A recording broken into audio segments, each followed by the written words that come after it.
Hey guys, Icy here. In this video, I want to talk about my updated build for my magsorc PvP Healer 2.0. There isn't anything special about this setup aside from me not using streaks, so let's jump into the build. For solo QBGs, this is my preferred build layout, running Zols and Snow Treaders as my static pieces, Iron Blood on the back bar, and some light armor set on the front bar that will help boost my heals, help with sustain, or even provide some sort of damage mitigation. I love running Zols in solo queue because as a healer, you always want some way to defend yourself, and because I wasn't running streak on this build, Zols was a great pick to help counter CC my enemies whenever I get stunned. I chose Mother Sorrow as my light armor set because I wanted a set that would help me make full use of the Power Surge ability, which will do an AoE burst whenever I do a crit heal. If you wanted a more support oriented option, you can certainly run with Combat Physician. Now, I am really loving Iron Blood as a back bar set because it gives me more control over when I want that set to proc, and I noticed that because I am jumping a lot more in BGs, it makes me feel like the 50% self-induced snare isn't an issue. It's definitely more of a placebo effect if anything. For skills, here's my new loadout for 2022.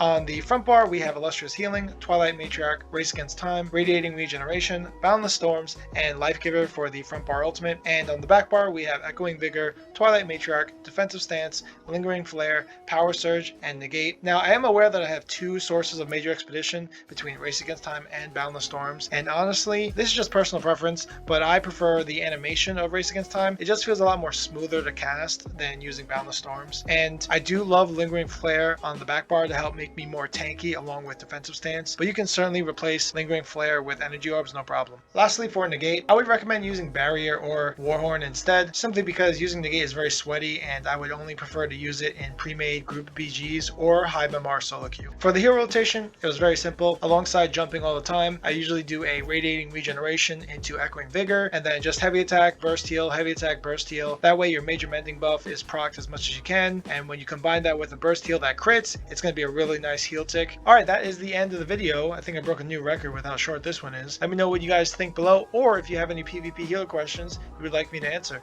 See ya.